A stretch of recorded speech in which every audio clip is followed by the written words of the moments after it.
Bismillah.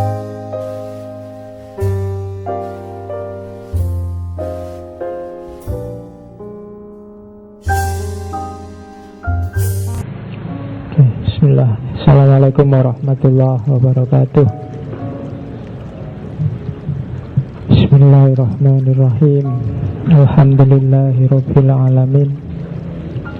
Alhamdulillah nahmaduhu wa nasta'inuhu wa nastaghfiruh wa na'udzu billahi min syururi anfusina wa min sayyiati a'malina. Ma yahdihillahu fala mudhillalah wa ma yudlilhu fala hadiyalah. Asyhadu an la ilaha illallah wahdahu la syarikalah wa asyhadu anna Muhammadan abduhu wa rasuluh. Allahumma sholli wa sallim wa barik ala habibina wa syafi'ina sayyidina wa maulana Muhammadin wa ala alihi wa ashabihi wa ala manittaba'a huda ila yaumil qiyamah. Amma ba'du. Bismillah, kita lanjutkan ngaji filsafat kita, sesi ke seri kira mau 101. Ya terserahlah pemaknaanmu 101 itu apa. Makna itu kan bisa dibikin-bikin. Pokoknya ya 101. Bayangan saya kalau setiap sesi kalian dapat satu aja wawasan baru, tidak usah banyak-banyak. Dari misalnya sekali ngaji 15 slide, dari 15 itu satu slide aja, dari satu slide itu sak baris dok, sak poin aja. Kalau kamu dapat, itu kan satu wawasan namanya, satu pengetahuan. Kali 101, kamu punya 100 teori dalam filsafat, 100 konsep filsafat. Sudah lumayan, sudah pinter, sudah bisa dibuat ngeyel dikit-dikit. Oke. Cuma saya tidak tahu ya, kalau bagi yang jeli membaca sejarah filsafat, kadang-kadang berpikir jernih itu sering tidak mendapat tempat. Karena hidup ini sebagian besar yang menang itu kuasa, yang punya kekuasaan, bukan yang punya kepandaian. Kondisinya semacam itu. Cuma ya seperti katanya Ronggo Warsito, sak bejo-bejone wong edan, wong lali, wong kuoso yang sewenang-wenang, masih bejo orang yang eling lan waspada. Eling itu berarti kamu sadar. Untuk bisa sadar harus punya bahannya pengetahuan. Untuk bisa menangkap pengetahuan, ya kamu harus ngerti tekniknya. Disitulah filsafat main. Eling itu bukan kok terus kamu bangun tidak ngantuk, tidak tidur. Eling itu kalau di filsafat namanya kesadaran. Sadar itu maksudnya bukan kok kamu tidak pingsan, tapi kamu paham. Kalau orang Jawa sangkan paraning dumadi, apa dan bagaimana hidupmu, dari mana dan mau kemana. Dan ini hanya bisa jalan bagi orang-orang yang pikirannya jernih. Maka latihlah terus biar kepalamu, isi pikiranmu itu jernih.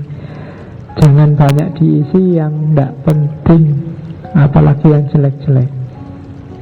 Hari ini kita sangat akrab dengan gadget, dengan TV, dengan internet.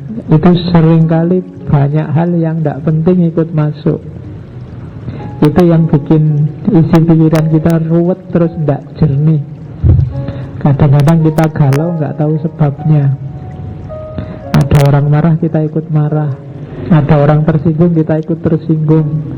Itu yang menurut saya buang-buang energi, semakin jauh dari pencerahan.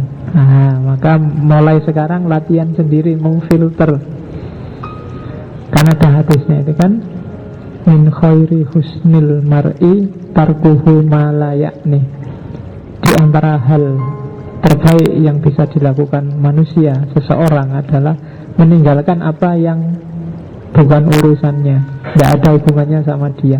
Dan itu berat, karena usil itu kan mengasihkan, tidak ada hubungannya. Toh kamu ikut komentar juga, setiap postingan kamu komentari, setiap status kamu komentari, dan akhirnya mungkin bukan urusanmu, kamu ikut-ikutan. Ya mungkin alasanmu sekarang itu kan kepedulian, Pak. Ya bisa kepedulian, bisa kurang gawean. Ya, kamu harus pintar membedakan mana itu kepedulian, mana itu kurang gawean. Oke, ya misalnya tadi malam ada di TV One itu ILC debat tentang LGBT.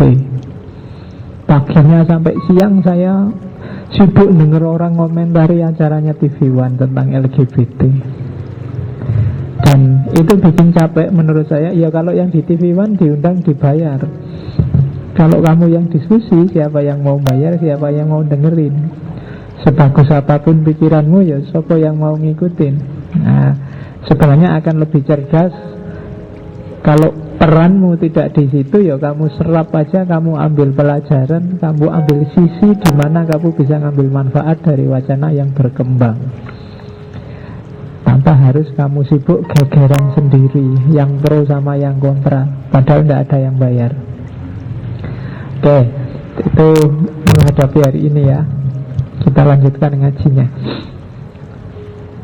Malam ini kita ada di sekularisme, sipilis yang bagian C-nya, yang diharamkan oleh MUI. Ya MUI mengharamkan tidak salah. Tidak salah dalam arti segala sesuatu memang pasti ada sisi tidak relevan dan keliru, tapi pasti juga ada sisi baiknya. Liberalisme kemarin sesi pertama, kemudian pluralisme kemarin, bagi yang jeli akan melihat di situ ada banyak manfaat, tapi juga di beberapa segi tidak harus begitu. Nah, mungkin yang dilihat oleh MUI itu yang bagian tidak harus begitu itu, sehingga terus difatwakan haram. Kayak katanya Imam Syafi'i itu loh, Ro'yi sawab wayah tamilul khoto, wa ro'yukal khoto wayah tamilus sawab. Pendapatku itu benar. Ya pendapatku karena hasil pikiranku sendiri, ya mesti wayah aku benar. Tapi aku sadar bahwa pendapatku itu ya tamilul khoto, mengandung sisi-sisi salahnya juga. Wong aku manusia yang terbatas, yang bisa salah. Wa ro'yukal khoto, pendapatmu menurut aku salah. Makanya saya punya pendapat sendiri. Tapi wayah tamilus shawaf, mungkin ada sisi-sisi benarnya. Oke. Termasuk sekularisme.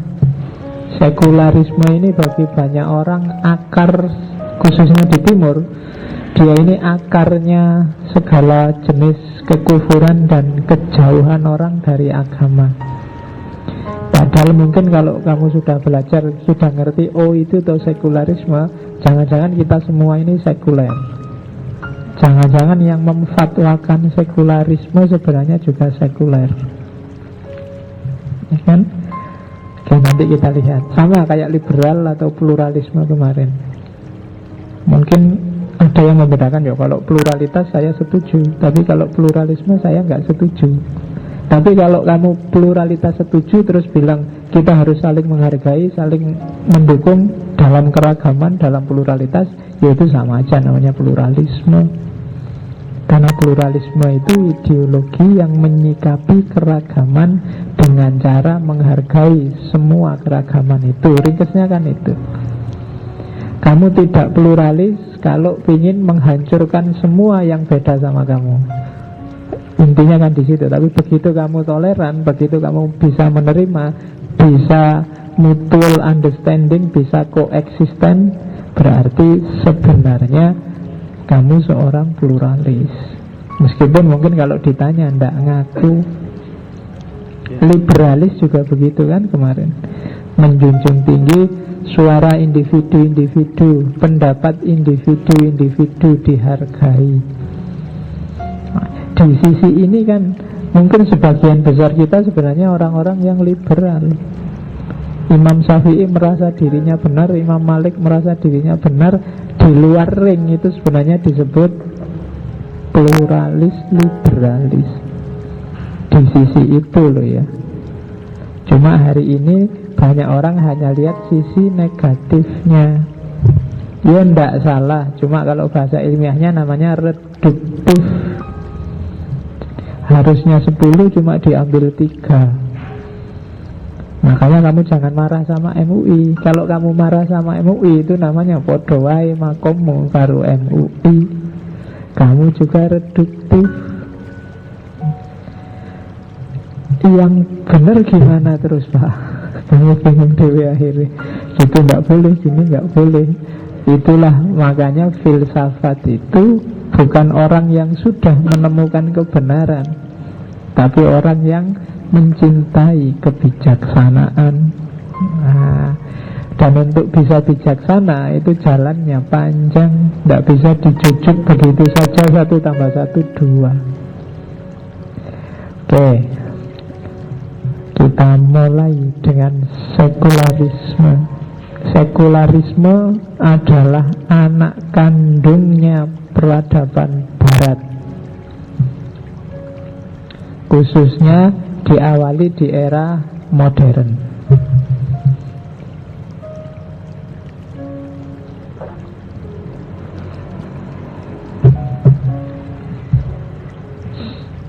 Jadi kalau saya ngomong Barat, ini pengantarnya sedikit.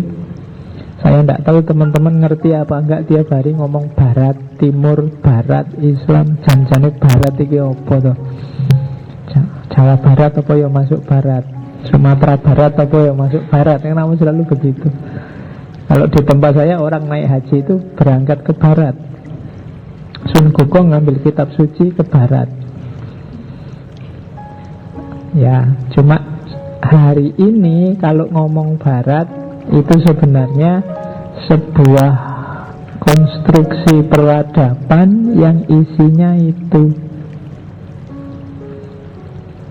Jadi mix antara peradaban Barat itu Yunani kuno dalam aspek filsafat, epistemologi, dan dasar-dasar berpikirnya. Jadi mewarisi Sokrates, Plato, Aristoteles, dan kawan-kawan. Cara berpikir idealis, realis, dan yang sejenis itu. Cara mikirnya orang Barat, basis awalnya itu Yunani kuno. Dari sisi akalnya, otaknya. Keimanannya itu variabelnya 2, Yahudi dan Kristen. Barat tidak identik dengan Kristen, tidak identik dengan Yahudi, tapi peradaban Barat dalam aspek kepercayaan pada yang supranatural, pada ketuhanan, itu coraknya Yahudi dan Kristen dengan segala variabelnya. Terus aspek hukum legal kenegaraannya itu gayanya adalah gaya Roma, bukan AS Roma loh ya. Saya tidak tahu nanti kuat tidak melawan Madrid. Iya, ya apa-apa lah. Kebetulan lagi. Oke, jadi Roma, dari Roma, ya kekaisaran Romawi itu diambil hukum dan kenegaraannya. Jadi Eropa Barat itu mewarisi Romawi.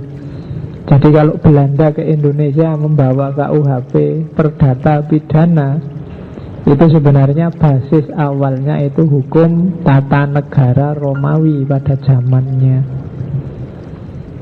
Meskipun sebenarnya banyak khazanah lokal yang nuansa hukum dan kenegaraannya juga kuat. Misalnya Mojopahit. Mojopahit itu punya kitab undang-undang sendiri yang khas Jawa, khas Nusantara. Cuma nggak dipakai karena kita lama dijajah oleh Belanda. Oke, jadi aspek hukum kenegaraannya Romawi kayaknya. Kemudian mentalitasnya itu mix antara Latin, Jerman, Celtic, Nordik. Saya tidak tahu kalian pernah dengar istilah-istilah ini enggak ya. Latin, kalau kamu ngertinya Latin itu kan huruf Latin yang nulisnya disambung-sambung itu. Latin itu bahasa kuno. Latin itu kayak, kalau di kita Sanskerta. Sanskerta itu kan bahasa yang sudah mati tapi turunannya banyak. Misalnya bahasa Urdu, bahasa Jawa, bahasa Palawa itu kan dulu dari Latin. Nah, kalau Barat, Latin itu nanti diwarisi bahasanya yang sudah mati, diwarisi jadi bahasa Spanyol, bahasa Portugis, bahasa Itali. Itu mewarisi Latin. Jadi wilayah Latin itu. Termasuk kalau kalian dengar Amerika Latin. Amerika Latin itu daerah Amerika Selatan. Kenapa disebut Amerika Latin? Karena dulu dijajah oleh negara-negara yang berbahasa, mewarisi bahasa Latin ini. Dijajah Spanyol, dijajah Portugal. Brasil misalnya, Brasil itu dijajah Portugis. Argentina dijajah Spanyol. Bahasanya akan mirip-mirip mewarisi Latin, maka disebut Amerika Latin. Jadi itu Latin. Kalau Jerman jelas. Kalau Celtic biasanya ditulis pakai huruf C, Celtic. Yang suka klub sepak bola mesti kenal dengan Celtic. Iya, Celtic itu sebenarnya awalnya nama suku, nama budaya. Ada orang-orang yang disebut orang-orang Celtic dengan bahasanya sendiri, dengan mode budayanya sendiri. Yang termasuk Celtic itu misalnya Wales, Irlandia, Inggris, itu masuk Celtic. Kalau Nordik itu sama, sebuah klaster budaya juga yang termasuk Nordik itu antara lain Denmark, Islandia, Finlandia. Itu sebenarnya sisanya Eropa itu Latin, Jerman, Celtic, Nordik, yang mewariskan jiwa-jiwa independen yang melahirkan liberalisme, progres, sains dan kawan-kawan. Pusatnya kalau awal-awal Renaissance itu kan ada di Itali.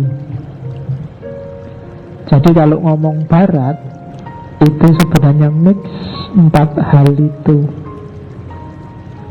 Yahudi Kristen, Yunani kuno, Romawi, sama Latin, Jerman, Celtic, Nordik. Dari situ nanti lahir peradaban, namanya peradaban Barat. Jadi Jawa Barat, Sumatera Barat tidak termasuk. Termasuk kalau kamu ngambil kitab suci di Barat. Ya, ngambil kitab suci di Barat maksudnya India. Kalau hitungannya dari Cina, karena kitab sucinya Cina yang tahu Konghucu itu kan nanti pengaruh Indianya kuat. Hampir semua tradisi spiritual itu lahirnya di India. Bahkan Indonesia ini dulu kan sebenarnya secara geografis sebelum mungkin terjadi pecah pulau-pulau, mungkin menyatu dengan Asia, masuk negara bagian dari India. Makanya dulu disebut Hindia Belanda, daerah India yang dijajah oleh Belanda. Oke, ilmu kayak gini ya ketemunya di geografi. Ya tapi ya bukan berarti yang filsafat nggak perlu tahu, karena filsafat itu harus ada kakinya. Filsafat itu mungkin dunia abstrak, langit, tapi kakinya kan harus di bumi. Kalau filsafatmu hanya di kepala, itulah yang bikin filsafat susah dipahami. karena nggak nyambung sama realitas hidupmu. Banyak orang banyak, gimana sih Pak bikin filsafat itu mudah? Caranya gampang, kasih kaki ke bumi, jangan cuma di langit. Kalau kamu belajar filsafat itu hanya di buku, terus kamu puyeng menghafalkan teori-teori, nggak ada relevansinya sama kehidupanmu. Ya setelah baca buku, bukunya ditutup, ya pemahamanmu hilang.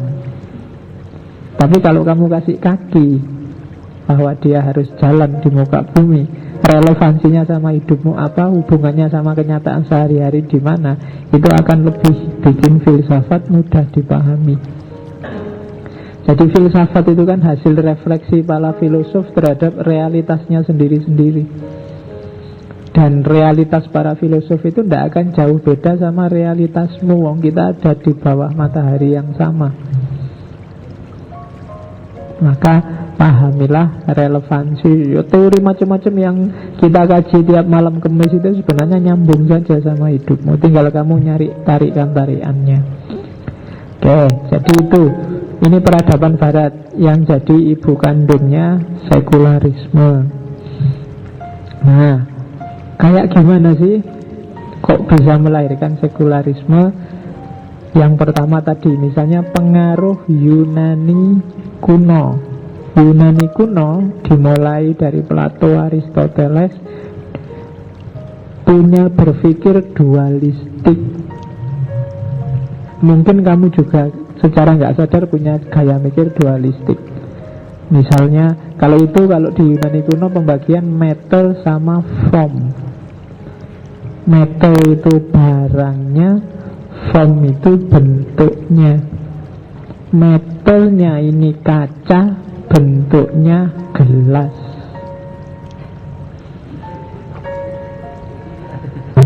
Isinya teh. Ya. Jadi itu mikirnya dua.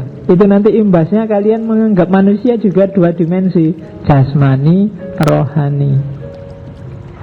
Laki-laki, perempuan juga dua. Meskipun sekarang ada tambahan 4. Jadi lo ya kan, tambahan L, G, B, P. Jadi besok kalau ngisi riwayat hidup itu L strip P strip L lagi, terus strip G, terus P, terus T. Enggak cuma 2 sekarang. Jadi metal sama form itu berarti segala sesuatu dilihat di 2 dimensi ini. Dan biasanya terusannya, kalau form itu sifatnya abadi, tidak berubah-ubah. Kalau metal berubah-ubah. Contohnya, di kepalamu ada ide tentang gelas. Ide tentang gelas ini ajak, tidak berubah-ubah. Yang berubah-ubah apa? Bentuk gelas. Modelnya kayak gini, atau modelnya kayak yang kalian pegang itu kan sama-sama disebut gelas. Padahal gelas beda loh ya, kok kamu sebut gelas? Karena di kepalamu ada ide tentang gelas. Ini dunia idenya Plato. Jadi dunia ide itu sifatnya abadi, beda sama dunia nyata, dunia metal, dunia benda. Ini baju, yang kalian pakai juga baju. Sama-sama disebut baju padahal jelas beda bentuknya. Kenapa? Karena di kepala kita ada ide tentang baju. Manusia misalnya, ada yang cakep, ada yang jelek, ada yang setengah jelek. Ya kan? Ya contohnya ngono. Tapi kan sama-sama disebut manusia. Aku yang menungso, kowe ya kok padha menungsone wae, kan gitu, kalian selalu gitu. Nah, itu ide tentang manusia, itu formnya, meternya ya yang kita lihat sehari-hari. Dan ini warisannya Yunani kuno. Jadi realitas yang sejati kalau katanya Plato, justru yang hakiki itu yang ada di kepala, yang tidak berubah-ubah. Kalau ekspresinya, meternya, barangnya itu pasti berubah-ubah, ganti-ganti. Ada orang cacat misalnya, tapi kan tetap kita sebut manusia. Ada kuda kakinya 1 karena mungkin habis kecelakaan, tetap kita sebut manusia kan. Kuda kan, sebut manusia kewalik. Jadi ada form, ada matter. Ini warisan Yunani. Ya kelihatannya benar sih, simple sih. Kamu menggambarkan dalam hidupmu langsung bisa ditangkap. Cuma jangan salah, ini implikasinya panjang. Begitu masuk ke dalam agama, imbasnya muncul ada wilayah sakral, ada wilayah profan. Ada yang suci, ada yang duniawi, tidak suci. Jadi begitu berhubungan sama agama, segala sesuatu kan kalian pecah jadi dua ini. Kalau masjid ini sakral, kamu jangan macam-macam di masjid. Kalau kamar kos-kosanmu nggak apa-apa, kamu nggak pakai baju di situ, kamu hanya pakai celana dalam, joget-joget nggak masalah. Tapi kalau di masjid jangan. Kenapa? Masjid kamu anggap sakral, kalau kamar kos-kosanmu enggak. Kalau baju kayak gini, ini baju profan. Tapi kalau baju koko, serban, jubah, itu baju sakral. Ya kan selalu begitu. Meskipun perdebatan bukan Islam, itu Arab, ya monggo debat. Tapi kan ada orang yang anggap itu sakral, yang lain anggap itu tidak sakral.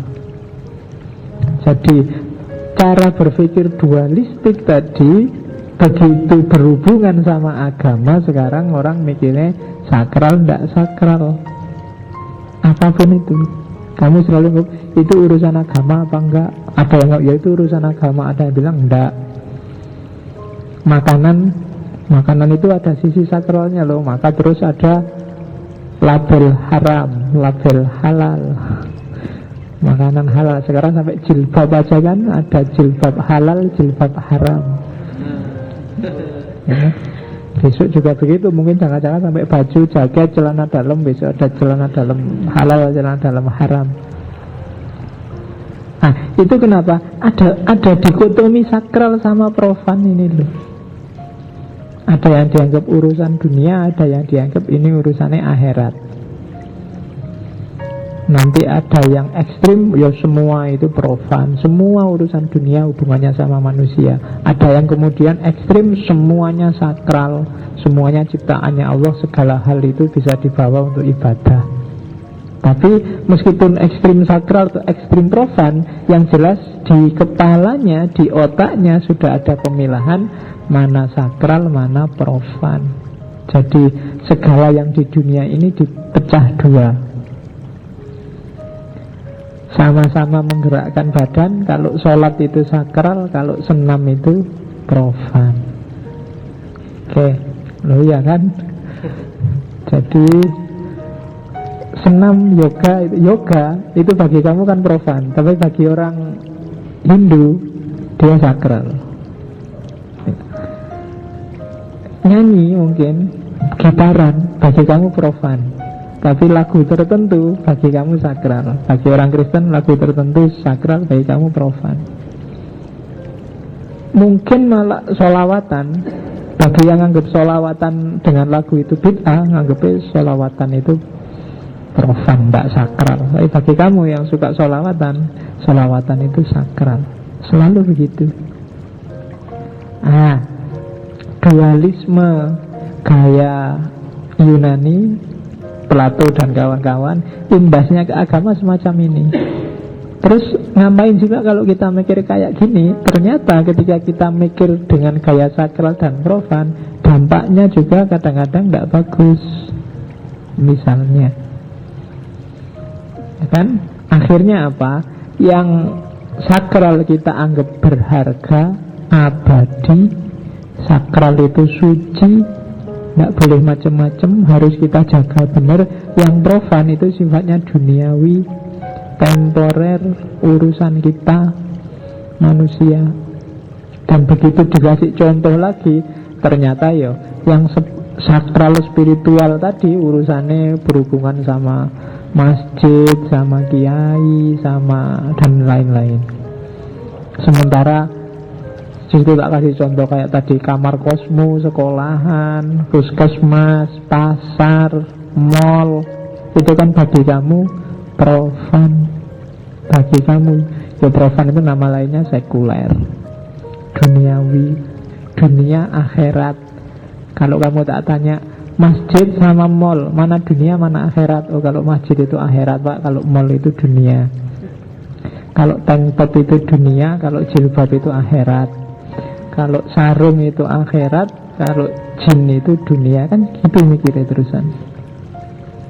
Itu kalau model itu sih enak. Tapi kalau terus puskesmas itu dunia, ya kan. Kalau alternatif ruqyah itu akhirat. Oh, itu tadi ngono akhirnya. Jadi yang ngusir jin sambil ngotong, wow itu akhirat. Cuma kalau suntik kemudian minum obat itu dunia, puskesmas. Nah itu dampaknya nanti ke situ. Kalau kalian punya gaya mikir semacam itu, sadar atau tidak sadar sebenarnya kamu sudah sekuler. Gitu. Jadi makanya tadi tak bilang jangan-jangan kita sebenarnya sekuler. Cuma selama ini tidak ngerti aja. Kamu kan definisinya orang yang misah urusan negara sama urusan agama, itu namanya sekuler. Misal urusan dunia sama urusan agama. Lu hampir semua ya sekarang. Yang MUI-nya aja bikin sertifikasi halal. Itu kan berarti milah-milah. Yang urusan hubungannya sama akhirat disertifikasi, yang enggak ya enggak. Justru kalau memang enggak mau sekuler, ya semua harus disertifikasi. Enggak cuma jilbab, ya memang semuanya. Mungkin tukang cukur, mungkin urusan kabeh, tukang sate, angkringan itu harus disertifikasi oleh MUI. Kalau enggak, ada yang disertifikasi, ada yang enggak. Berarti ada yang duniawi, ada yang ukhrawi. Nah berarti angkringan, kalau kamu mau ngangkring, coba dilihat di nasi kucingnya itu ada stempel halalnya enggak. Kalau enggak ada jangan dimakan, itu berarti sertifikasi halal.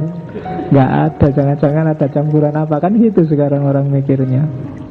Kamu beli mie ayam atau beli apa itu kan. Kalau beli sate juga dilihat di situ ada sertifikasi halal enggak, ada izin POM, ada izin Depkes apa enggak, kan gitu harusnya.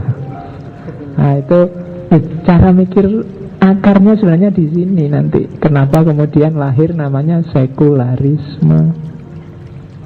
Ya mungkin kamu ya enggak gitu Pak, sekuler itu Pak. Makanya tadi tak bilang ternyata dalam memahami pun kita sebenarnya sering milih-milih bagian yang cocok sama versi kita. Padahal akarnya sebenarnya di sini. Jangan-jangan yang memfatwakan anti sekuler itu dia juga sekuler. Sama kayak yang anti kapitalis sebenarnya ya kapitalis pol. Misalnya ono demo anti kapitalisme dibayar satu orang 50.000 ya foto wae. Jadi akar kenapa kemudian lahir sekularisme di sini. Oke, akarnya ini. Dari sisi sejarah, dari sisi kata-kata, sekuler itu bahasa Latin saeculum, artinya duniawi. Jadi saeculum itu dimensi ruang berarti duniawi, dimensi waktu berarti sekarang, dunia sekarang. Jadi konotasinya itu. Yes, pokoknya persis kayak kamu ketika memilah ini urusan dunia, ini urusan akhirat. Terus kita terusan. Kalau ini definisi di mana-mana ada.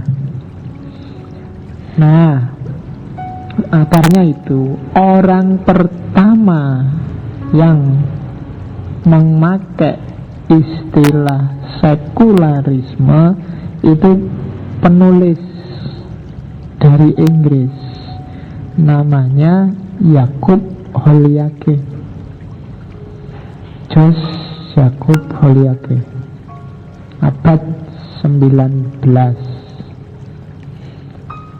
Jadi dialah orang pertama yang ngomong sekularisme, menggunakan istilah sekuler. Cuma istilah ini oleh Holyoake dipakai dalam konteks ngomong tentang kebebasan berpikir. Jadi konteksnya ini awalnya ngomong kebebasan berpikir. Jadi orang ternyata tidak bisa bebas mikir, apa-apa disetir oleh agama, disetir oleh gereja pada zaman itu di Eropa. Karena padahal bebas mikir itu penting untuk kemajuan peradaban. Maka sudahlah, kita ambil sikap sekuler aja deh. Yang sakral-sakral bedakan sama yang tidak sakral. Masa semua diurusi gereja? Zaman itu kan yang disebut era gelapnya Barat ketika Islam jaya, itu kan gereja dominan luar biasa. Dan pencerahan awal di Barat itu kan sebagian besar reaksi memberontak terhadap dominasi gereja. A sampai Z kehidupan diatur oleh gereja. Mungkin saya pernah cerita ya di daerah Celtic tadi, di abad-abad ketika gereja dominan, bahkan ada hak bagi para pendeta. Kalau diterjemahkan, hak ini artinya adalah hak atas paha. Jadi hak atas paha itu kalau ada manten baru, pendetanya boleh ngetes manten wanita semalam. Jadi diuji dulu oleh pendetanya. Jadi kalau paginya akad, terus malamnya pendetanya sudah dites dulu. Kalau memang hasilnya sip, paginya pulang sip, ternyata lanjutkan, kan gitu. Ya itu terjemahannya hak atas. Ya meskipun nggak selalu dipakai, tapi boleh. Itu daerah. Kalian mungkin masih ingat kalau nonton film Braveheart, lama ya, film kuno, Mel Gibson. Saya tidak tahu kalian nontonnya film apa. Boy mungkin ya. Kalau tidak Upin dan Ipin. Oke. Sore-sore ono sing iseng ngirim WA itu. Wah, mohon maaf sekali, tidak enak sebenarnya saya ngomong. Sejak lama saya pendem aja, pokok intinya ngono, saya gimana ya ngomongnya. Terakhirnya cuma sopo ya bapak Ipin itu. Iya. Saya tidak tahu itu, katanya nyebar berkali-kali. Jadi begitu datang di grup yang lain muncul lagi. Jadi tidak bisa ketawa lagi kalau di grup selanjutnya. Wis tahu. Oke. Nah, ini kan membelenggu gereja itu. Dari konteks itu terus orang ingin membebaskan diri. Mau bilang agama tidak penting, tidak berani. Ya agama ya penting. Cuma agama yang kayaknya kayak gini enggak deh. Terus agama ngurusi yang akhirat-akhirat aja deh. Agama ngurusi yang bagian-bagian malaikat, surga, neraka, jin, kesurupan, itulah. Yang dunia mikir dunia aja deh. Kita pikirkan dunia secara bebas. Kita bikin maju, kita bikin progres dunia kita. Dari situ nanti muncul istilah saikulum. Kita duniakan dunia kita. Nah itu duniawi. Oke. Jadi itu awalnya dari kebebasan berpikir. Kemarin akarnya berarti liberalisme. Oke, jadi ya biar aja ada agama urusannya agama. Nanti kan ini didukung antara lain oleh filsafatnya Immanuel Kant. Bagi Immanuel Kant itu agama adalah sesuatu yang tidak akan bisa dijangkau oleh akal. Susah sekali menangkap entitas spiritual agama pakai akal. Kayak kemarin kamu bahas Tuhan itu kan, bingung luar biasa, nyari dalil ke utara, ke selatan, ke atas, ke bawah. Untuk memutuskan Tuhan ada aja, selalu ada argumen kontradiksinya. Membuktikan Tuhan adalah sebab yang pertama juga rentetan logisnya banyak cacatnya. Coba diulang lagi yang kemarin. Ya memang katanya Immanuel kan tidak nyampe akal itu untuk memahami agama. Oleh karena itu katanya Immanuel kan, ya sudahlah, kalau kamu mau beragama ya berarti dia wilayah tersendiri. Filsafat dan akal wilayah tersendiri. Kasih ruang dalam dirimu untuk agama. Nah, untuk urusan dunia ya urusan dunia, bukan agama. Kita pakai logika dunia. Kalau agama ya logika agama. Mungkin logika agama itu pokoknya percaya saja, pasrah, jangan dipikir, apalagi dibantah. Kalau agama kan itu. Kalau kamu berani bantah agama ya kamu bisa dimarahi orang banyak. Agama kan sesuatu yang dianggap paten, baku, nggak bisa diotak-atik, diterima begitu saja. Nah, itu agama. Kalau kamu mencoba improvisasi, ya kamu tanggung resikonya sendiri. Kayak sekarang di Jombang ada yang ngaku Nabi Isa, dapat wahyu waktu sholat tahajud. Nah, loh itu kan itu khas, namanya jari. Ya, dia ngaku Isa dengan gelar Habibullah. Jadi sahadatnya ditambah satu anna Muhammad Rasulullah wa asadu anna Isa Habibullah. Wah, itu kan lumayan dia jadi terkenal. Ya urusan tobat kan nanti MUI datang tobat kan beres, tidak masalah. Tapi terkenal, bisa masuk TV, masuk koran, masuk Google. Kamu yang IP-nya 4 aja kan nggak mungkin masuk TV. Tapi cukup ngaku bahwa kamu Nabi Isa, masuklah kamu di TV, masuklah kamu di. Oke, agama urusan baku. Sementara yang dunia silahkan dipikir. Kita bebas merancang kemajuan sendiri tanpa harus diatur-atur oleh agama. Di situ nanti wacana sekularisme muncul. Jadi ada akar sejarahnya. Terus, nah dalam perkembangannya nanti sangat terkenal istilah state secularism. Yaitu ini yang definisi paling populer, memisahkan. Kalau tadi kan dunia, dalam prakteknya kemudian biasanya jadi state secularism, memisahkan urusan negara dengan urusan gereja. Kalau dulu, kalau di Indonesia ya dengan urusan agama. Agama dan pemerintah itu dipisah. Pemerintah jangan ngurusi agama. Agama itu urusan masing-masing orang, masing-masing kelompok orang. Pemerintah hanya cukup menjaga agar masing-masing kelompok orang ini mengekspresikan agamanya sendiri-sendiri tanpa dipaksa dan tidak benturan. Itu aja tugasnya pemerintah sehubungan dengan agama. Di luar itu terserah mereka. Itu namanya state secularism. Oke, hukum negara ya jangan pakai hukum kitab suci. Jadi hukum negara ya dirancang sendiri oleh negara. Itu namanya state secularism. Karena kita tidak ngurusi dunia spiritual, kita ngurusi dunia konkret yang punya logik sendiri. Nah itu cara berpikirnya kelompok sekularisme. Logika agama tidak selalu nyambung dengan logika negara.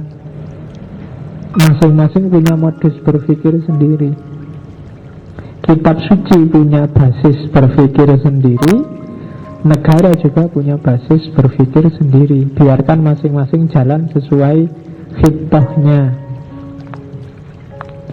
Negara cukup jadi pengawas biar antar variabel agama ini nggak tabrakan. Yang NU jalanlah secara gaya NU, yang Muhammadiyah gaya Muhammadiyah, yang Kristen gaya Kristen, yang Hindu gaya Hindu. Negara cuma jaga-jaga jangan sampai tabrakan. Makanya nanti diawali dari sekuler ini, nanti ujungnya biasanya ketemunya demokrasi, melindungi semua suara, termasuk suara yang minoritas, suara-suara yang kecil. Ya kalau konteks Indonesia ya termasuk mungkin Ahmadiyah lah. Kalau di Islam Syiah lah, apalah yang kecil. Itu konsekuensi dari state secularism. Negara melindungi ekspresi keberagamaan rakyatnya tanpa dia harus terlibat secara langsung dengan agama tertentu. Jadi ngambil jarak. Ini definisi inilah yang sering dipakai bagi mereka yang nantinya mengharamkan sekularisme, khususnya dalam Islam. Karena di kalangan umat Islam, agama itu ya din, ya daulah. Yang ngurusi akhirat juga ngurusi negara. Apa cuma Islam yang begini? Ya tidak. Di kalangan Kristen pun banyak kelompok-kelompok yang tidak setuju sekularisme dalam aspek ini, state secularism. Negara yang tidak boleh ikut campur terhadap urusan agama. Ya, ini tak ambil dari bukunya Ahmad Guru. Guru bukan orang Jawa loh ya. Nanti mau anggap Ahmad Guru orang Jawa artinya kurus. Jadi kalau kalian ingin ngerti kayak gimana sih negara-negara itu kalau dihubungkan dengan agama, itu ada banyak gaya. Hitungannya dia ada 1, 2, 3, 4, 5, 6. Ada 6 gaya. Ada religious state. Religious state itu ya negara agama. Guru mencontohkannya ya negara agama itu jelas Iran nomor 1, Saudi Arabia, dan kalau Kristen ya Vatikan. Itu namanya religious state, negara agama. Jadi undang-undang dasar operasional, undang-undang dasarnya, konstitusinya itu agama. Namanya religious state.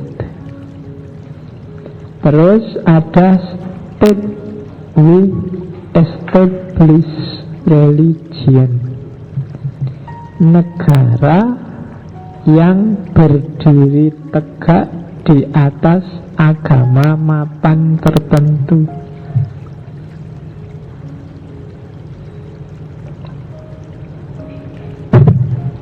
Jadi tidak murni negara agama, tapi di situ agama mapan, state is established religion.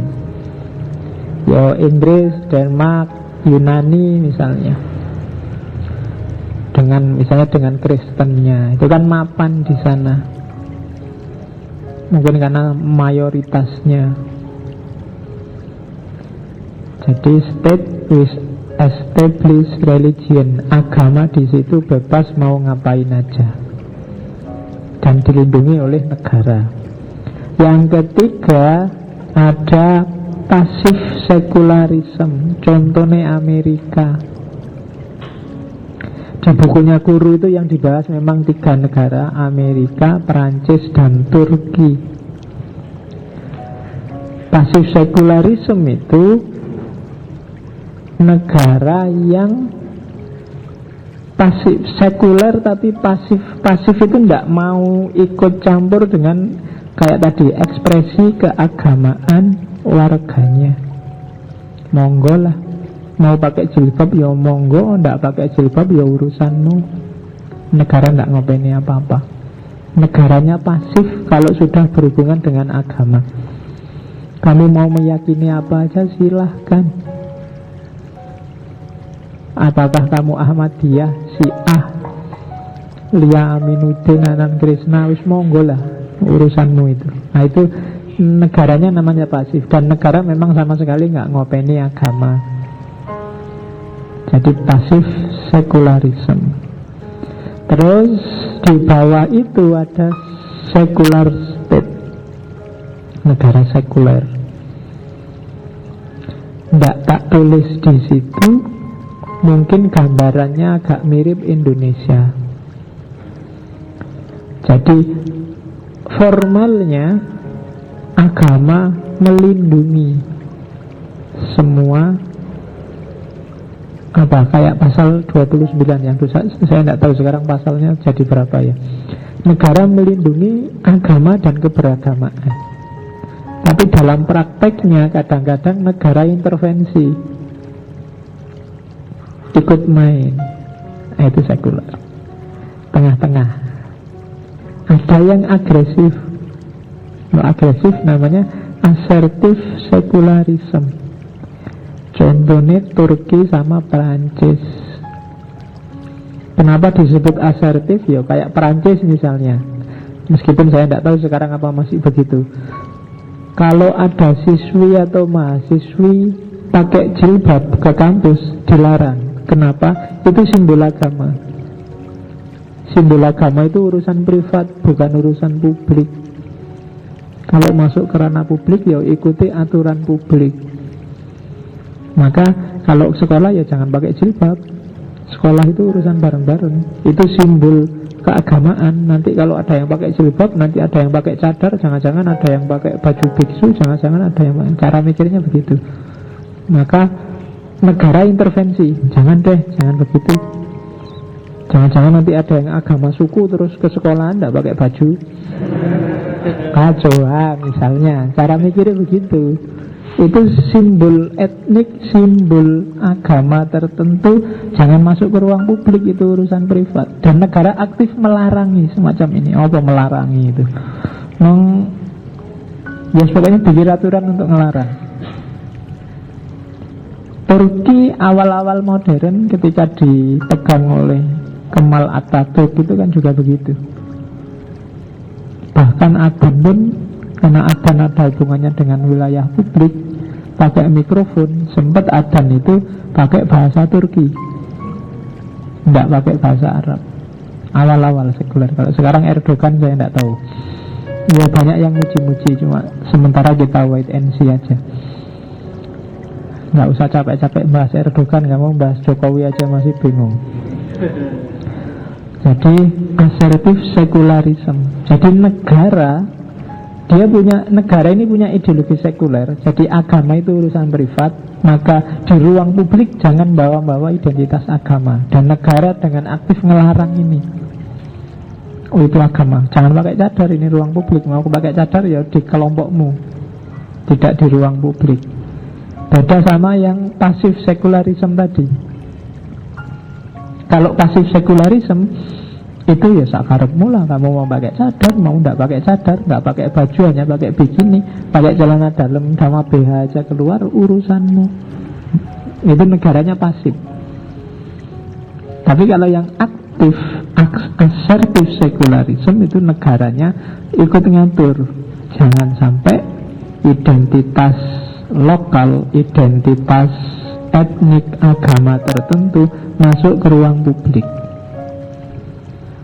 Karena ini identitas nasional, jadi bukan lokal lagi. Kalau begitu masuk ke ruang publik, nah itu contohnya kalau di bukunya Guru itu Turki sama Perancis. Ada juga negara-negara tertentu yang anti-religious state, anti agama. Di buku itu dicontohkan antara lain Cina, Korea Utara sama Kuba, Fidel Castro. Ya kami baca sendiri gimana sejarahnya Cina, sejarahnya Korea Utara sama sejarahnya Kuba. Ya kamu bacalah, nanti kalau tak jelaskan panjang. Ya sekali-sekali baca sendiri. Kalau Cina paling enggak kamu sudah kenal Jet Li, Jackie Chan. Ya, kalau Korea kamu enggak kenal. Kalau Korea Utara enggak banyak. Kamu lebih banyak kenal Korea Selatan. Drama Korea itu tuh sama K-pop itu.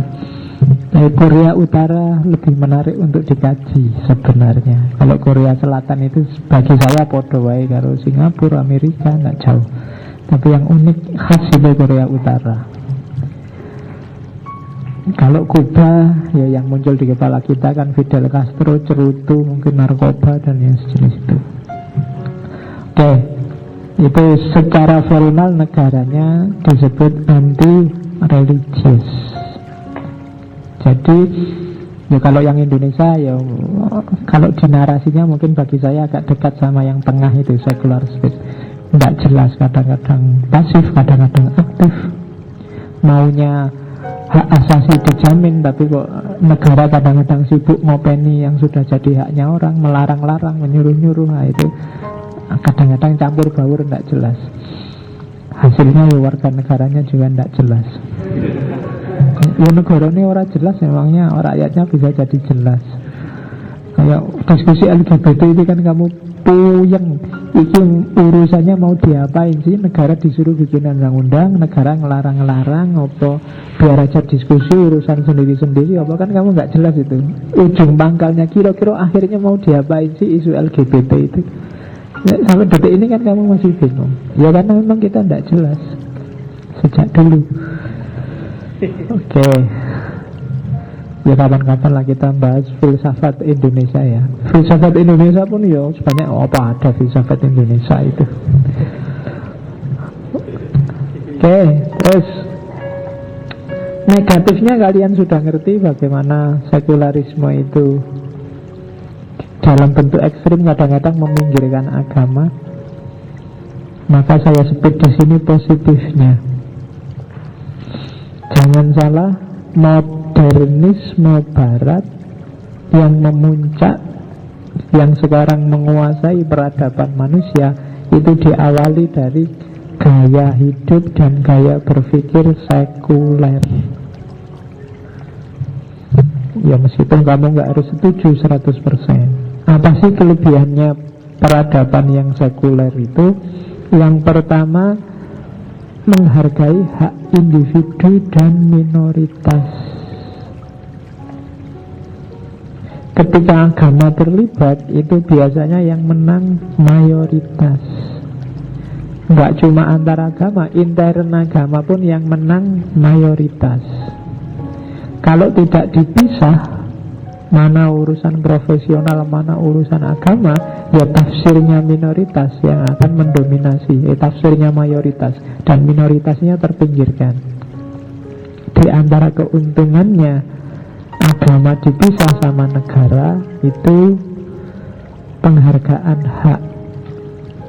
Yang minoritas juga boleh ngomong, boleh tampil, boleh eksis. Ya contoh kasus banyak kayak di Indonesia ini kan, kita Sunni maka kita menang. Yang minoritas itu kan bahkan kita larang untuk eksis saja nggak boleh. Menjalankan kepercayaannya sendiri nggak boleh. Disuruh ngakulah bukan Islam kan gitu kita. Itu merusak. Ahmadiyah misalnya, kita paksa dia kalau memang mau kayak gitu ajarannya, ngakulah bukan Islam. Itu semacam tidak boleh eksis. Terus yang kedua, kesejahteraan, kemudian ketentraman, kesetaraan itu untuk semua masyarakat. Orang setara semua, punya hak untuk sejahtera, punya hak untuk aman, punya hak untuk dilindungi semuanya. Nah, itu ideal yang kedua. Karena konstitusi negara disusun tidak berdasarkan ajaran agama tertentu. Yang ketiga, karena setiap individu dihargai, ya setiap orang bebas mewujudkan cita-cita masing-masing.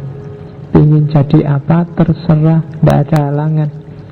Ingin jadi kiai boleh, jadi pendeta boleh, jadi biksu boleh, monggo. Urusanmu masing-masing. Itu cita-cita bagi yang punya cita-cita. Saya tidak tahu kalian punya cita-cita apa enggak. Oke, cita-cita saya simpel aja Pak. Gimana caranya klub sepak bola favoritku juara? Kan gitu kan, sekarang targetmu kan target dekat aja, nggak target jauh-jauh. Lulus cepet, kemudian dapat kerjaan, apa saja boleh asal gajinya besar. Kemudian, kan itu, jangan-jangan itu isi pikiranmu. Terus kawin, Syukur-syukur dapat yang cakep, nggak dapat ya asal mau, nggak apa-apa. Nah, berarti nggak mau kan gitu mikirnya, nggak jauh-jauh. Terus punya anak, ya mikir anak Pak masa depan. Dan anakmu nanti cara mikirnya podo mewarisi dari bapak. Mewarisi dari bapak, ya biar meneh mikirnya kan gitu. Kuliah yang kira-kira jurusan bisa banyak lowongan kerjanya, yang prospeknya bagus, terus dapat kerjaan, terserah bagian mana, yang penting gajinya besar. Terus nikah, punya anak, mikir anaknya lagi. Nah, jadi Indonesia itu tidak maju-maju karena wong mikirnya cuma gimana caranya anaknya bahagia. Cara aku tidak bahagia tidak apa-apa, nanti anaknya juga mikirnya gitu. Aku tidak bahagia tidak apa-apa, anakku yang bahagia. Anaknya lagi juga gitu. Aku tidak bahagia tidak apa-apa, yang penting anakku bahagia. Akhirnya 7 turunan nggak ada yang bahagia. Semua ingin membahagiakan anaknya sendiri-sendiri. Ya itu logikanya bulat itu. Jadi ya harus refleksi dewe-dewe untuk merancang masa depannya. Dan yang terakhir, sekularisme jelas meruntuhkan model kasta, sekte, kelas. Tidak ada kelompok buruh, kelompok juragan, tidak ada elit intelektual, elit awam, tidak ada, semuanya sama, egaliter.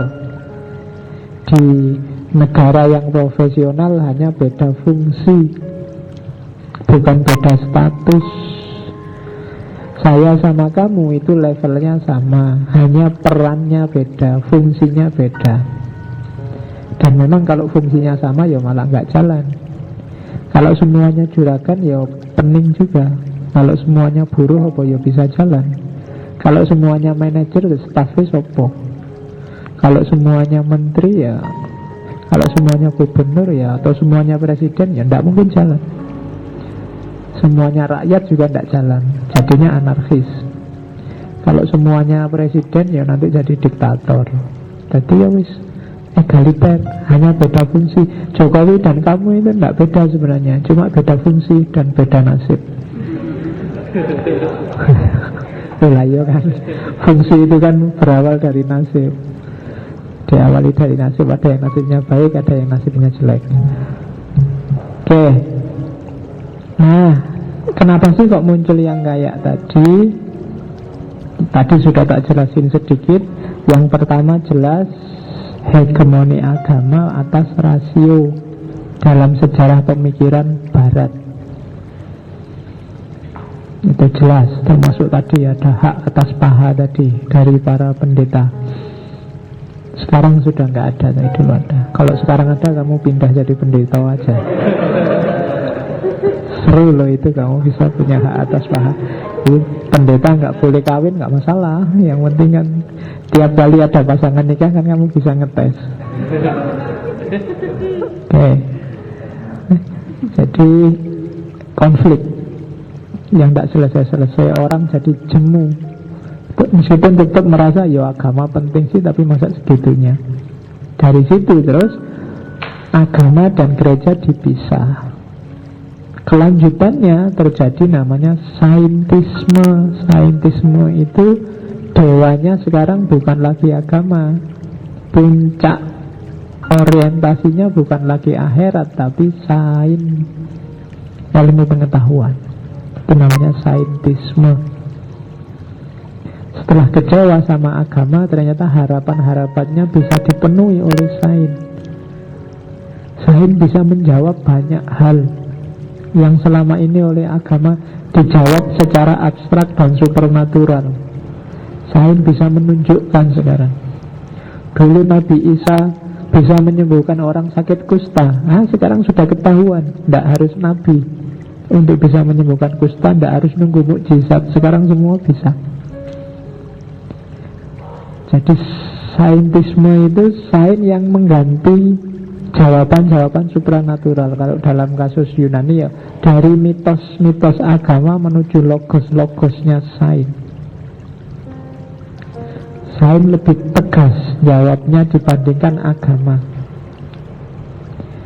Yang keempat, reaksi terhadap itu sebuah modus bernegara namanya Kaisaropapisme.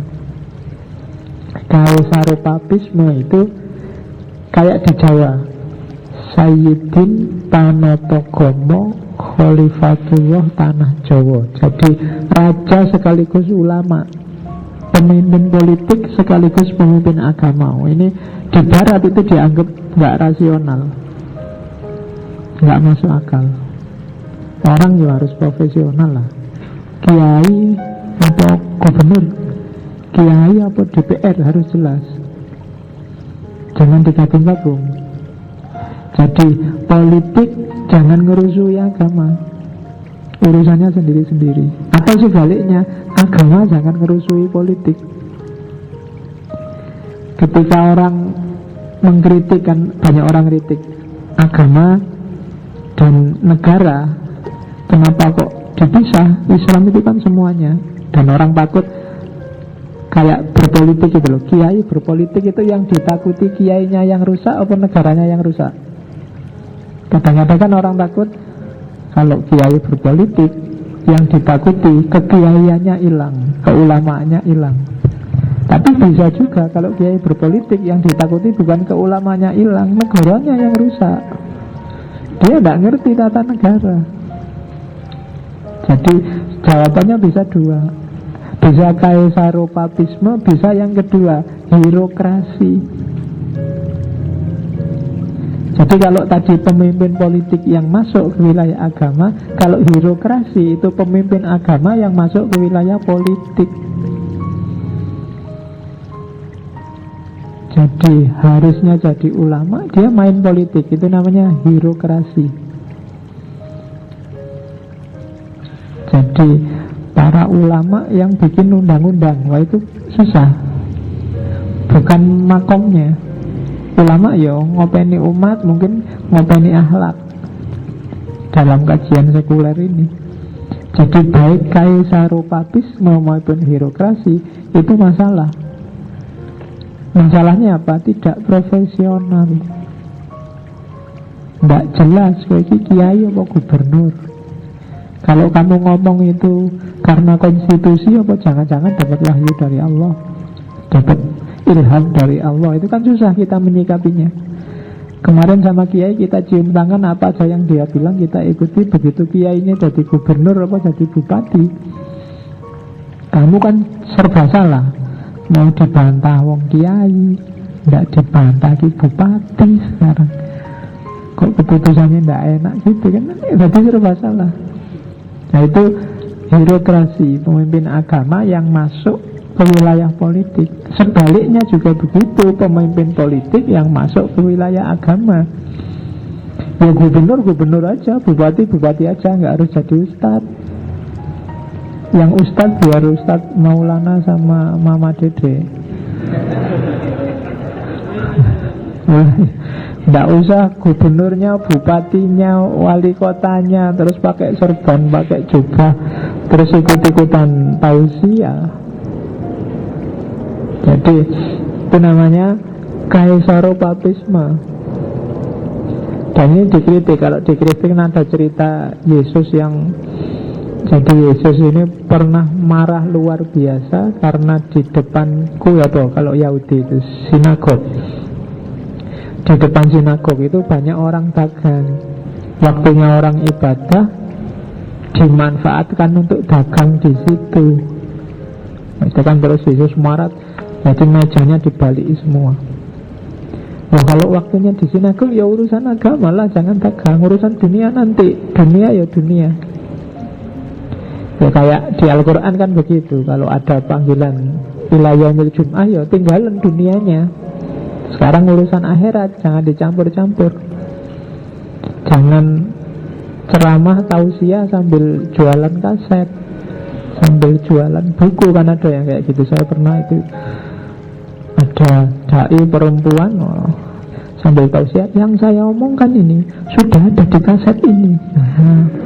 Bapak ibu yang mau beli nanti setelah saya ceramah aja ya. Jadi itu dagang apa ngasih tausiah. Itu kalau ada Yesus dimarahi mesti. ya kan? Yang untungnya Yesus sudah tidak ada.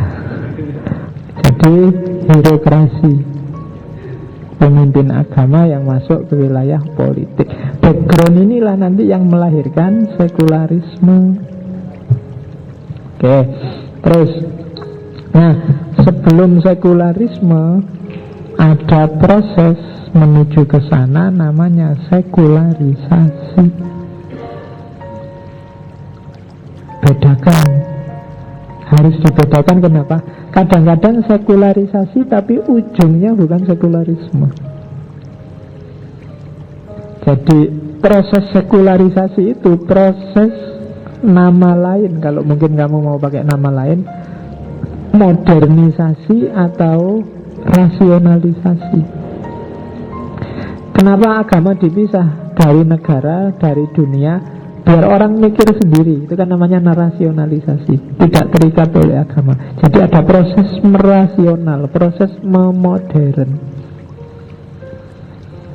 Apa mungkin Pak diambil prosesnya aja ujungnya tidak sekularisme? Bisa. Yang bilang bisa ini kalau di Indonesia dulu adalah Nurholis Majid, almarhum. Jadi proses perubahan masyarakat dari kehidupan yang total dengan nilai-nilai agama menuju kehidupan yang rasional, modernisasi dan rasionalisasi. Jadi gambarannya gini kalau Nurholis menggambarkan. Jadi semakin pinter orang, semakin dia sebenarnya bisa bertauhid, semakin tidak terikat oleh institusi agama, semakin tidak mudah dibodohi. Itu kalau di Al-Quran dia pakai teori namanya taskhir. Taskhir itu menaklukkan, menundukkan. Agar orang bisa menundukkan alam semesta, dia harus pintar. Dan ketika dia bisa menundukkan alam semesta, tauhidnya bisa memuncak. Kalau orang tidak paham tentang pohon, khawatir misalnya kerubuhan pohon, apa khawatir kena kualat danyangnya pohon, terus akhirnya dia akan nyembah pohon. Tapi begitu dia pintar, ngerti teknologi perkayuan, teknologi kehutanan, teknologi pohon, dia bisa menaklukkan pohon. Maka dia tidak butuh nyembah pohon. Orang dulu tidak ngerti gimana caranya menaklukkan laut, nggak ngerti teknologi kapal seperti sekarang. Ngertinya gedek sama perahu kecil. Kalau ada ombak besar habis. Maka sebelum berlayar dia ngirim sajen ke Nyai Roro Kidul yang punya laut. Nah, semakin orang pinter, semakin dia bisa menaklukkan laut, punya teknologi kapal, punya teknologi, maka dia bisa taskhir. Jadi rasionalisasi, modernitas itu ketika dia bisa taskhir, dia tidak terikat lagi oleh segala hal. Dan satu-satunya yang bisa mengikat dia, sisanya hanya tinggal Allah. Nah, itu teorinya Nurholis Majid. Sekularisasi tapi ujungnya tidak harus sekularisme. Meskipun banyak disalahpahami orang. Dan Nurholis dianggap mbahnya sekularisme di Indonesia. Oke, jadi sekularisasi berarti proses menuju sekuler, menuju sekularisme. Nanti kita lihat. Nah, prosesnya kayak gimana sih? Ada proses yang parsial, ada proses yang komplit. Parsial itu yo agama ngurusi agama, negara ngurusi negara. Kayak tadi itu sebenarnya parsial. Ada yang komplit. Yang komplit itu bukan agama dan negara, tapi privat dan publik. Jadi semua nilai itu tinggal dicek apakah itu privat dan publik. Tidak cuma agama, apapun itu yang urusan sendiri-sendiri ya biar diurusi sendiri.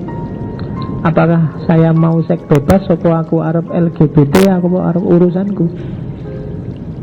Yang tidak boleh apa? Ketika nabrak urusan publik.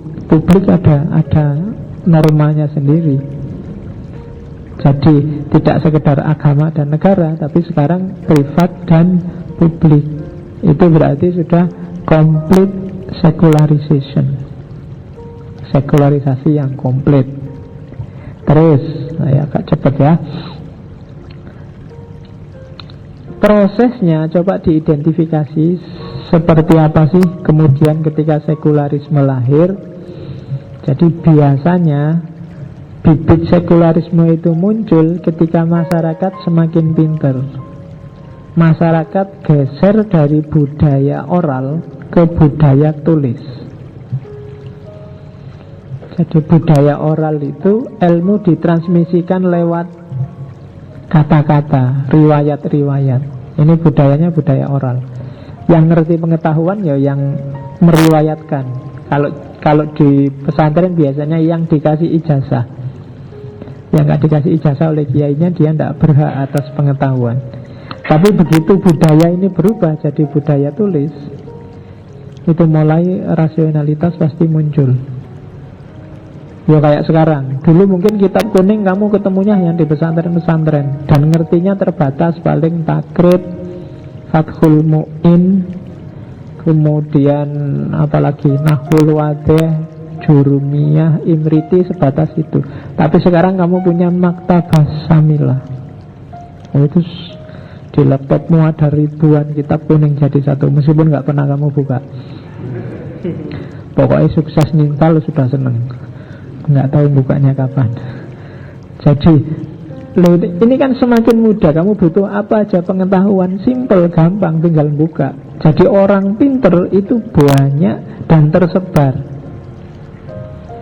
Nggak kayak ketika tradisi oral, kayak di desa zaman dulu misalnya, yang ngerti ilmu agama ya paling Pak Mudin, Pak Kaum, Pak Kiainya. Nanti yang melanjutkan hanya murid paling dekat dengan kiai. Sisanya ya ilmunya levelnya segitu-gitu aja. Terus begitu. Jadi perkembangan pengetahuan tidak masif. Tapi begitu kayak hari ini, tradisi oral diganti tradisi tulis. Meskipun bukan ustadzmu, bukan gurumu, kamu baca bukunya, kamu ngerti pengetahuannya. Maka perkembangan pengetahuan semakin masif. Orang semakin susah untuk diikat dengan dogma-dogma lokal. Dulu misalnya kamu ngerti Islam itu kan versi, mungkin yang NO ya, versi NO yang zaman dulu, bahkan versi NO gaya bapakmu atau gaya desamu saja. Itulah bagi kamu agama Islam yang paling benar dulu kan. Tapi begitu kamu masuk Jogja, kamu ketemu banyak sekali variasi. Keberagamaanmu pasti semakin rasional. Oke. Ya contohnya banyak. Kamu kecil diajari bapakmu membaca doa, sholat, kemudian apapun itu kan versi dan kamu anggap paling benar. Tapi begitu kamu kuliah hari ini, lu ada yang versi gitu, ada yang versi gini, ada yang versi beda lagi kan. Takbiratul ihram ada yang tangannya sampai telinga. Dulu kamu diajari bapakmu sampai pundak. Lalu sekarang ada yang sampai telinga, ada yang nggak pakai gini, diem aja. Ada yang macam-macam. Ada yang di atas udel, ada yang di atas kanan wajib kanan, ada yang di bawah udel, macam-macam. Dan semuanya kamu ngerti, oh bener kabeh, masing-masing punya dalil. Ternyata dalil pastinya ndak ada. Versi-versi ya kan. Ada yang kalau sholat nginjek kaki sebelahnya. Ada toh? Iya itu. Seru loh itu. Ya untung sholat itu sepatu dan sandalnya dilepas. Coba pakai sepatu boot. Nanti injek-injekan bisa taburan gara-gara diinjek. Ya. Ya kalau kakimu diinjek ya kamu bilang, Mas, udah cuci kaki belum? Udah, ya enggak apa-apa. Belum cuci kaki kamu diinjek, jangan mau.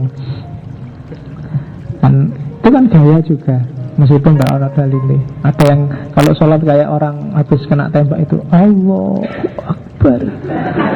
Apa sih gitu ada toh? Loh itu saya tidak tahu yang gitu belajar di mana. Tapi kan dia ngertinya itu, jadi dianggap ini yang paling benar. Kalau ada orang sholat kok di atas udel tangannya dianggap nggak serius. Serius itu ya Allahu Akbar. Jadi wawasanmu semakin luas, kamu semakin ngerti macam-macam. Oh ternyata tidak satu. Terus kamu kira-kira yang paling benar mana ya? Baru kan kamu tanya itu, keberagamaanmu semakin rasional. Itu sebenarnya jenis proses menuju sekularisasi. Gaya ini nanti kamu semakin pinter ini tadi, akibatnya apa? Perannya ulama, perannya kiaimu, perannya Pak Kaum, Pak Mudin semakin tereduksi. Dulu kamu kagum luar biasa sama Pak Kaum itu. Wah kalau Pak Kaum doa kamu, wah ini satu-satunya kaum yang ngerti agama ini. Tapi begitu kamu kuliah, apalagi di UIN, wah kamu lebih pinter nih. Begitu pulang tidak mengagumkan lagi Pak Mudin dan Pak Kaum. Kenapa? Wawasanmu tambah sekarang. Oke. Nah, apalagi yaitu tadi, kalau bahasa sekarang namanya the rise of education. Semakin orang meningkat pendidikannya, semakin dia punya kesadaran rasional. Tidak kayak dulu lagi. Kesadaran rasional ini yang kadang-kadang bikin kamu keluar dari kesadaran kolektif, kesadaran bareng-bareng. Ketika tadi kamu di kampung, itu kan kesadaran keagamaanmu, itu kan kesadaran kolektif. Dulu kamu NU apa Muhammadiyah, tapi sekarang ya NU sih, ya Muhammadiyah sih, tapi tidak segitunya lagi. Benarnya kesadaran kolektif. Terus nah akhirnya apa? Semakin kamu pinter, lahir 3 ini cirinya sekularisasi. Yang pertama, disenhancement of nature. Yang kedua, desacralization of politics. Dan yang ketiga, deconsecration of values. Jadi disenhancement of nature itu nature itu alam, membebaskan semua pandangan mistik, ilusif, imajinatif tentang alam semesta. Jadi pandangan-pandangan yang sifatnya tidak rasional tentang alam. Misalnya besok ini ada gerhana matahari. Nah bagi orang-orang yang belum rasional, dalam tanda petik ya, nanti kamu jangan ceramah di luar. Gerhana matahari itu karena ada raksasa yang makan matahari. Mulutnya sebesar apa itu matahari. Jadi gerhana matahari terjadi karena mau ada bencana apa. Karena itu disenhancement of nature. Persepsi yang ilusif tentang alam. The disenhancement berarti itu semua dibuang. Kalau ada perempatan, di situ sering kecelakaan, berarti di situ ada penunggunya. Maka kalau kamu punya pandangan kayak gitu, semakin kamu rasional, harusnya yang kamu lakukan disenhancement semua. Apa sih penunggunya? Ya mungkin jalannya tidak hati-hati, atau mungkin di situ ada sudut yang orang tidak bisa saling lihat sehingga kaget. Itu disenhancement namanya.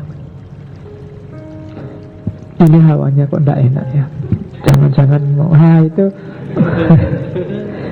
kamu berpikirnya tidak natural, tidak alami. Disenhancement. Jangan terjebak oleh ilusi-ilusi. Mataku kok kedutan ya 3 kali. Jangan-jangan ada yang ngomong aku, kalau kanan berarti ngomong baik, kalau kiri ngomong jelek. Padahal di antara beberapa penyakit berat itu cirinya matanya kedutan.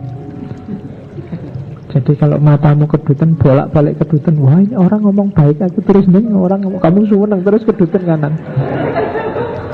Dianggap orang ngomong baik terus, tiba-tiba masuk UGD kalau kamu nggak jeli. Jadi itu karena kamu disenhancement of nature. Kamu punya banyak persepsi yang ilusif tentang alam semesta. Terus yang kedua, desacralization of politics, ya termasuk contoh disenchantment of nature itu. Dulu saya lupa, ada pernah cerita, saking banyaknya peziarah, terus makamnya Gus Dur itu sempat ambles. Nah itu bagi yang punya perspektif masih ilusif, itu mungkin bayangannya, wah ini siksaannya Allah ini. Nah gitu toh. Atau yang kebalikannya juga ada, wah ini bukti bahwa Gus Dur masih menunjukkan kekuatannya. Wah ini macam-macam tafsirnya. Tapi dua-duanya sebenarnya sama-sama ilusif.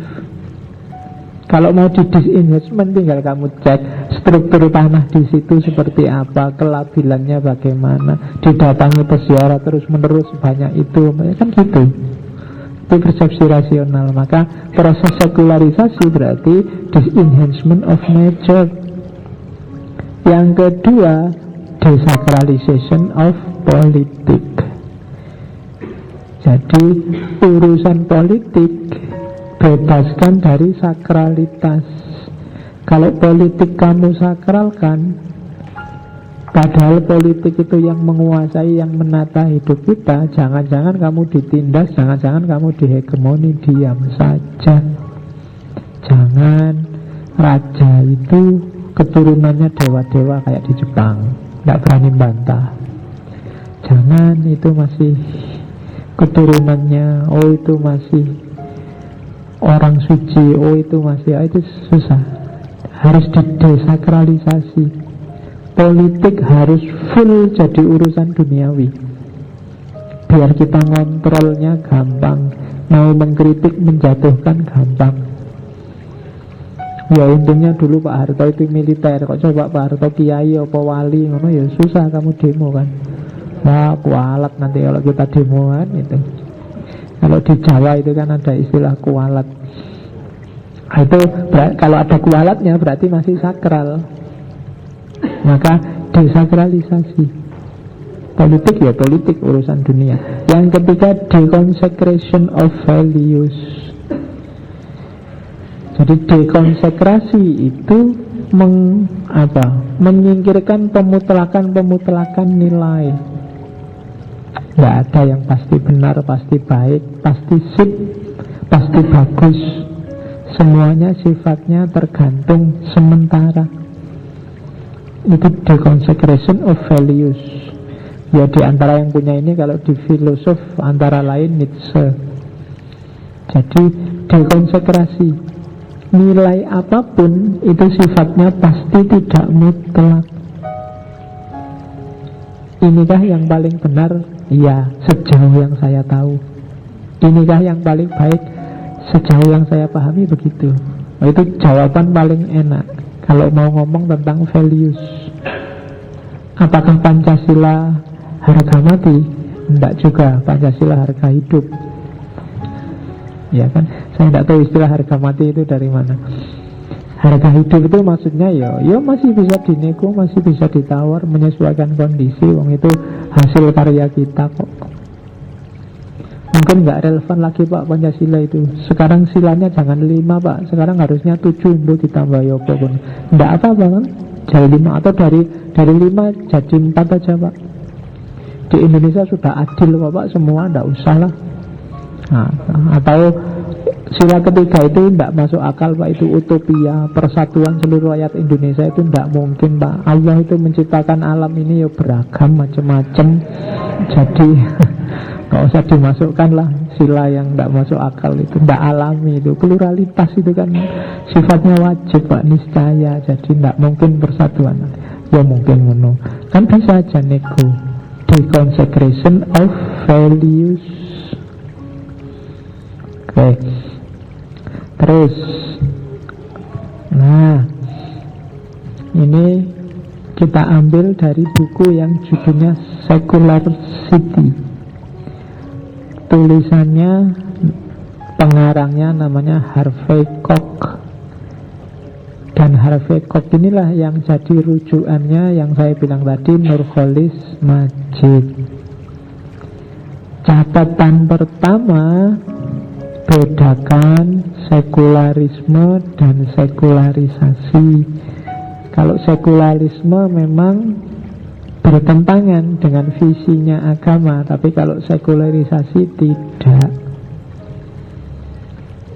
Apa sih sekularisasi itu? Kalau katanya Hervé Koch, sekularisasi adalah proses membebaskan manusia dan dunia dari kontrol agama dan pandangan hidup metafisikal yang tertutup. Di garis bawah ya kata-kata yang tertutup itu, dan mendorong sebuah pandangan hidup yang terbuka sesuai anjuran kitab suci. Kalau Hervé Koch ya terutama kitab sucinya Bible karena dia Kristen.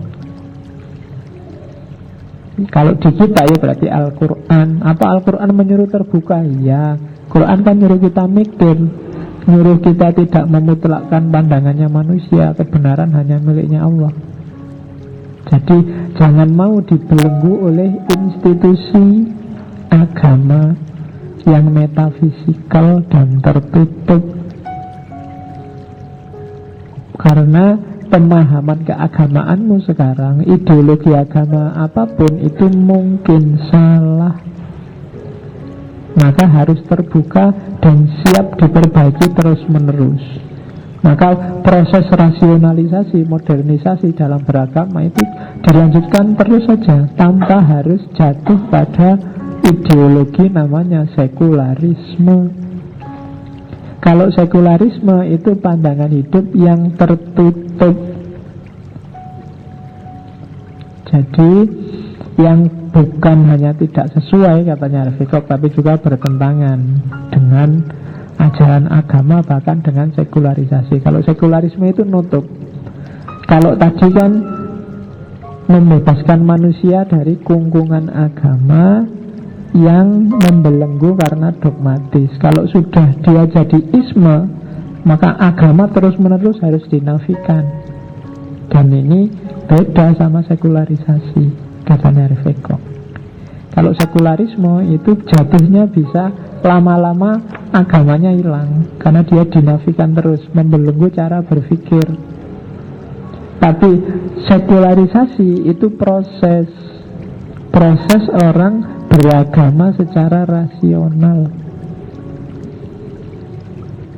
Oke, jadi versinya Hervé Koch beda sekularisasi sama sekularisme. Sekularisasi itu rasionalisasi beragama, kalau sekularisme itu ideologisasi beragama. Ideologisasi dalam arti ideologi yang lama-lama mengecilkan perannya agama, semakin kecil, akhirnya habis agamanya. Oke, itu catatan pertama. Catatan kedua, katanya Hervé Koch, sekularisasi itu tahapan-tahapannya ada 3. Yang pertama, pisahkan antara Tuhan dan alam. Bedakan, jangan dicampur. Kalau Tuhan itu sakral, kalau alam itu profan. Maka kamu boleh mengelola, boleh mendayagunakan, boleh memanfaatkan alam semesta sesuai versimu, tidak masalah. Kalau di timur kan kadang Tuhan itu ya alam semesta ini ya, itu yang bikin kamu agak susah mendayagunakan alam. Maka pisahkan Tuhan dan alam. Yang kedua, pisahkan agama dan negara. Ini tadi kita sudah banyak ngomong. Dan yang ketiga, pisahkan antara nilai moral dan ajaran agama. Kalau ajaran agama itu sudah institusinya, kalau nilai moral itu substansinya. Potong tangan itu ajaran agama, tapi penghargaan pada hak milik orang lain, penghukuman agar orang tidak menjarah miliknya orang lain, itu nilai moral. Rajam itu ajaran agama, tapi sistem hukum yang bikin orang kapok untuk berzina itu nilai. Oke, dan ini pisahkan, tidak sama. Maka ganti ajaran agama, ganti tafsir agama, tidak otomatis kamu keluar dari nilai-nilai moral agama. Nah, itu versinya Harvey Cox. Jadi setelah alam dipisahkan dengan Tuhan, agama dipisahkan dari negara, nilai moralitas dipisahkan dari ajaran agama. Dari situ nanti masyarakat jadi rasional. Tidak semua dianggap sakral, ada wilayahnya masing-masing. Nah, itu secularity. Dalam analisisnya Harvey Cox, masyarakat itu berkembang dari tribe, town, dan yang terakhir technopolis. Tribe itu masyarakat suku, kepemimpinan, keanggotaan berdasarkan keturunan. Kalau masih ada yang kayak gini berarti masyarakat kita masih suku. Sak desa itu ya sedulur kabeh. Nah, itu berarti masih masyarakat suku. Masih, oh ini Pak Deku, yang sana bulekku, yang sana Pak Denya Pak Deku, yang sana buleknya bulekku, yang jadi sak desa itu sedulur kabeh. Itu berarti kamu masih primitif. Orang asing tidak bisa masuk. Nah, nanti tribe naik jadi town. Kalau sudah town, orang asing bisa masuk. Hukumnya dasarnya tidak lagi adat dan tradisi, tapi aturan bersama. Jadi orang masih butuh diatur-atur bareng-bareng. Yang ketiga, ada naik kelas di atas itu, namanya technopolis. Orang sudah bagus semua, pinter semua, canggih semua, jadi biarkan berekspresi sesuai individunya masing-masing, nggak usah terlalu banyak diatur. Itu namanya masyarakat technopolis. Makomnya kita saya tidak tahu, mungkin Indonesia ini masih town, belum technopolis. Kalau suku tidak layak, tribe mungkin tidak. Kita Indonesia kan lumayan membaur. Di sini aja yang hadir malam ini mungkin ada dari suku A, suku B, suku C. Itu berarti kita lumayan town, tapi mungkin belum technopolis. Kalau technopolis itu masyarakatnya mandiri, dibebaskan, disuruh ngapain aja. Dia pilihan-pilihannya selalu rasional. Itu yang disebut masyarakat sekuler, secular city. Jadi bagi Harvey Cox, kalau ada istilah kamu sekuler, ya itu justru orang itu dipuji. Jadi kamu sudah bagus, kamu sudah rasional. Kalau di Indonesia sekarang kan kebalikannya, sekuler ya gue. Wah kamu enggak kok, saya enggak sekuler. Harusnya kamu seneng, oh iya saya sekuler. Ini sekarang kebalik. Kita sekulernya versi MUI, jadi takut kamu dianggap sekuler. Sebenarnya di definisinya Harvey Cox, sekuler itu bagus, berarti kamu mandiri, rasional. Oke, cirinya apa sih peradaban sekuler itu? Yang pertama mobilitas, yang kedua anonimitas, yang ketiga pragmatis, yang keempat profanitas. Masyarakat sekuler itu masyarakat yang mobile, tidak lagi mangan ora mangan, yang penting ngumpul. Jadi dinamikanya cepat dan luar biasa. Itu biasanya ciri-ciri yang pertama. Kalau kalian misalnya di Jogja setahun terus Idul Fitri pulang ke kampung, wah sudah banyak yang berubah sekarang di sini. Kemarin di sini kandang ayam, sekarang jadi 21. Kemarin di sini apa kan gitu. Itu berarti mobile, berarti sudah mulai sekuler. Ya bahasa modernnya berarti sudah mulai maju, mobilitas. Yang kedua, anonimitas.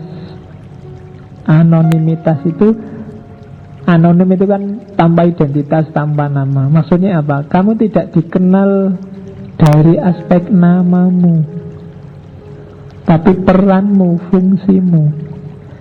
Jadi kalau ketemu saya, halo Pak dosen, jadi bukan namaku Faiznya, tapi dosennya. Itu namanya anonimitas. Orang dikenal fungsinya, perannya. Dia mahasiswa, kai wae mahasiswa. Jadi orang tidak peduli namamu siapa, yang penting sekarang kamu mahasiswa. Anonimitas, anonim. Namamu itu tidak penting, dia cuma label. Peranmu aja apa, yang kamu mainkan apa. Itu peradaban yang anonim.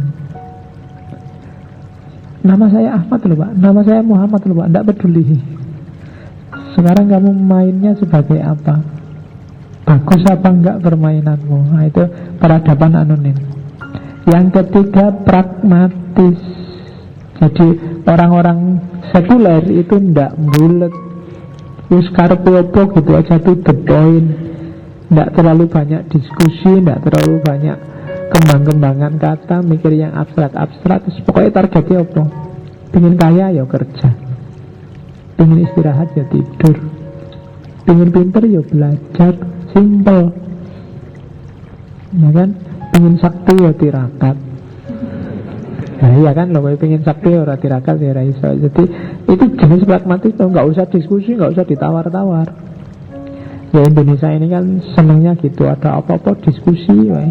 Daripada energimu habis bahas LGBT misalnya, ya wis lah LGBT urusan masing-masing, tapi kalau mau promosi, mau kawin di publik dilarang. Simple, selesai. Mikir yang lain sekarang, kan gitu. Daripada kamu kesel diskusi, kesuwen. Nah itu cirinya teknopolis, masyarakat sekuler itu dia pragmatis. Pragmatis itu jalur paling singkat untuk memperoleh tujuanmu. Ya, itu berarti yang jahat-jahat boleh nggak Pak? Nggak mungkin, karena orangnya sudah rasional, mikirnya sudah panjang. Kalau kamu ngambil jalur yang jahat, ya mungkin tujuannya sekarang kena, tapi dampaknya mungkin kontraproduktif. Jadi kamu tidak rasional. Kalau misalnya biar kaya ngerampok aja, ya ngerampok kamu nggak jadi kaya, malah di penjara. Itu orang rasional mikirnya nyampe ke sana. Jadi pragmatis nggak selalu menghalalkan segala cara. Definisinya pragmatis bukan itu. Pragmatis itu nyari jalur paling pendek untuk ketemu tujuan. Ya tetap dengan asumsi-asumsi rasionalitas. Dan yang keempat, profanitas. Orang sekuler itu tidak gampang mengagama-agamakan sesuatu. Ya kalau di Indonesia ya mengkafir-kafirkan, menyalah-nyalahkan dari perspektif agama. Segalanya itu profan kok. Pikiranmu itu profan, hasil tafsirmu itu profan. Semuanya tidak ada yang sakral. Yang sakral Qur'annya, yang sakral Allahnya, yang sakral Nabinya. Tapi pemahamanmu, ekspresi keberagamaanmu, itu hasil tafsirmu. Dan tidak sakral, bisa keliru, bisa tidak pas, bisa tidak sesuai. Dan kalau kamu ketemu memang keliru, ya gantilah, perbaikilah, transformasilah. Nah, itu gaya profanitas namanya. Jadi menyikapi sesuatu tidak selalu dengan cara mensakral-sakralkan. Terus itu istilah sekularisme. Ada istilah pseudo-sekularisme. Mungkin kalian nanti baca buku. Pseudo-sekularisme itu seolah-olah sekuler tapi sebenarnya enggak.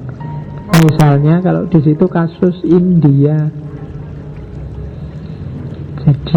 Jadi India itu mayoritasnya Hindu, minoritasnya ya non-Hindu. Nanti ada beberapa partai politik yang mengklaim dirinya sekuler. Kita partai sekuler, maka yang masuk ke partai kita tidak harus orang Hindu, Islam boleh masuk. Orang-orang itu sebenarnya seolah sekuler hanya klaimnya saja, hanya untuk merangkul suaranya minoritas. Itu namanya pseudo-sekularisme. Sekularisme pura-pura. Ya mungkin di Indonesia itu kan kita bukan partai agama, kita partainya sekuler, jadi semuanya bisa masuk. Sebenarnya platform partainya bukan itu, cuma dia ngomong kayak gitu kenapa? Biar anggotanya banyak. Itu namanya pseudo-sekularisme, pura-pura jadi sekuler.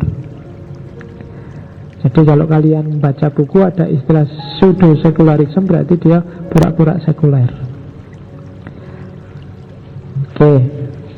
Terus ada lagi istilahnya Habermas, namanya post-sekularisme.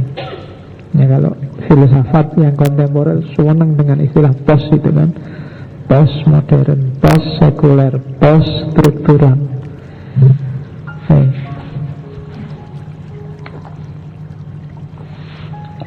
Yang ngoncone post-kamling segala itu. Post itu kan setelah, jadi post-kamling berarti setelah keamanan lingkungan, berarti nggak aman lagi sudah. Setelah aman berarti kan tidak aman. Saya nggak tahu istilah di Indonesia itu post itu. Post kamling, post, padahal post itu artinya setelah. Oke, post sekularisme berarti kalau tadi kan agama dipinggirkan. Post sekularisme itu cabangnya postmodern, bahwa semua ekspresi, semua model termasuk keberagamaan, ekspresi budaya, ekspresi sosial itu boleh dan berhak hidup. Tidak ada yang dipinggir-pinggirkan, dianaktirikan. Kayak tadi ketika masyarakat mengalami sekularisasi dan sekularisme, itu kan orang mendewakan rasionalitasnya, kemudian menganggap agama itu hanya supranatural yang tidak masuk akal. Tapi post-sekularisme mau bilang, ya agama itu ya masuk akal, cuma dia punya nalar sendiri. Setiap orang berpikir ya punya gaya sendiri. Setiap horizon sosial agama ya punya gayanya sendiri. Jadi masing-masing berhak hidup, boleh hidup, tidak ada yang boleh dipinggirkan, tidak ada yang boleh didiskriminasi. Nah itu pikiran semacam ini namanya post-sekularisme. Ringkesnya post-sekularisme, postmodernisme sebenarnya mau bilang kabeh itu benar, semuanya benar sesuai konteksnya masing-masing. Islam ya benar menurut orang Islam, Kristen ya benar menurut orang Kristen, Ahmadiyah itu benar menurut orang Ahmadiyah. Dan semuanya boleh hidup, tidak boleh ada yang menang-menangan, apalagi mendiskriminasi, menyusah-nyusahkan yang lain. Nah itu cara berpikir ini menjadi modus di era postmodern, termasuk post-sekularisme. Antara lain yang punya teori ini adalah Habermas. Oke, alhamdulillah sudah selesai sekularisme. Ya paling tidak malam ini kita sudah dapat gambaran seperti itu loh sekularisme itu. Bahwa kalian setuju apa tidak setuju kemudian itu urusanmu. Tapi setuju tidak setujumu itu kan sekarang sudah punya dasarnya, sudah ngerti karepe. Kamu mau ikut MUI apa tidak, itu ya sikapmu ambillah sendiri dengan pertimbanganmu sendiri, sesuai kebijaksanaanmu sendiri. Ya, itu post-sekularisme. Minggu depan kita nambah satu lagi untuk ideologi. Kita ambil sosialisme.